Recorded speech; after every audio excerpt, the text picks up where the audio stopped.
Malawi Brief. Komuno chikondi chija tikuchiona mpaka pana kuziwa kuti makolo amavutika kwambiri akuti skulu ija ikhale yaulere. Imapompo nkhani a UTM, nkhani ya Chikangawa accident, Chikangawa negligence ija ya kuchikangawa.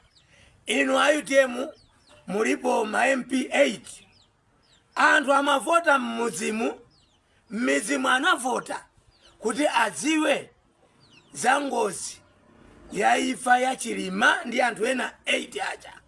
Zili ndi inu a UTM kukhala limodzi ndi a DPP mabiru azikapasa ku parliament.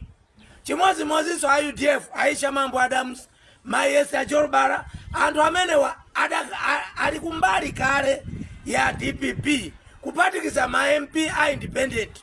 Tiyeni please tigawe chitukuko kuthandiza kudzera kuma biru chifukwa mukapangisa pasi biru ija mupangisa kuti profesa amwaza chitukuko bwino wake tu chitukuko ichi sichakuti ayi kudowa sanapereke voti sukulu ya sekondari yetu musiye za nyauzo muphunzira nawo.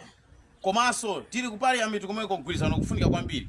Profesa achita bwino kwambiri asankha Bambo Suleiman kukhala speaker.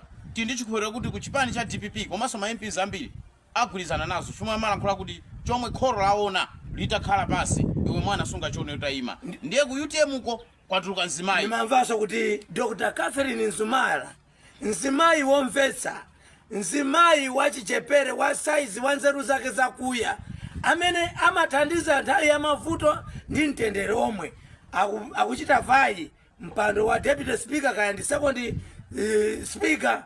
Kodi uwayankhula chani amalawi makamaka ma MP amene ali ku parliament? Nzimayi wophunzira bwino zonse zomuyenereza ali nazo komanso gender akampereka speaker wachimuna ukukhale Nzimayi wake zonse zofunikira ali nazo. Catherine Nzumara ife tikumpanga comment kuti ndi Nzimayi wabwino amene atha kuthandiza parliament kuja kuti iyende bwino akagwire ntchito limodzi ndi Bambo Suleiman.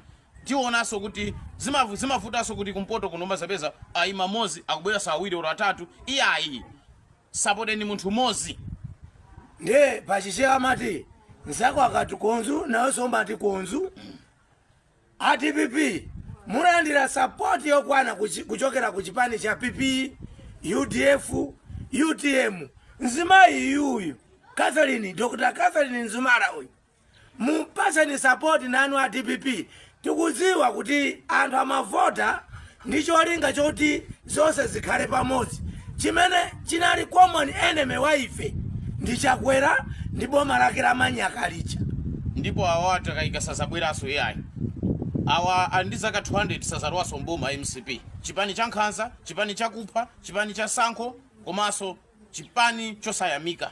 Pachanane na kale tikunena kuti moyiwalepo ino MCP tukuzani strategy imene tibwere nayo pano ana ku primary aziwa nyasi zimene munapanga kuchoka 1961 up to 2025 lero lino chifukwa inuyo inu anthu osayamika. Ndipemphe inu a DPP please musatengere khalidwe limene amachita achina chimwendo china chilichonse kukhala yekha master of ceremony secretary general kaya a president apita kuti yekha antipani kumkwira dyera limapweteketsa. Pano tikunena Professor Arthur Peter Mtalika maijeni asa chakufuwa chihana ali busy ali mu office amalawi kuti apase amalawi akufuna federeza amalawi akufuna misewu ndizimene zomwe tikufuna ifeyo osati president mwa nkhala kwera ndege kutuluka panja siku lero kuononga misonkho anaenda maulendo 70 chakuti kumaka parasa njinga ku Germany. Munthu uyu wodziwa chizungu waononga Malawi achakwera amangidwe ndiponso ma benefit yawo asapasidwe chifukwa Malawi mene unenapa amwalira miyanda pa utsogoleri wake. Shame on you MCP President former Chakwera manyaza akugwireni dziko lina kukanikani. Ine ndi Rayton Mangochi. Comrade Stephen Msokwe chokera kuno Karongo.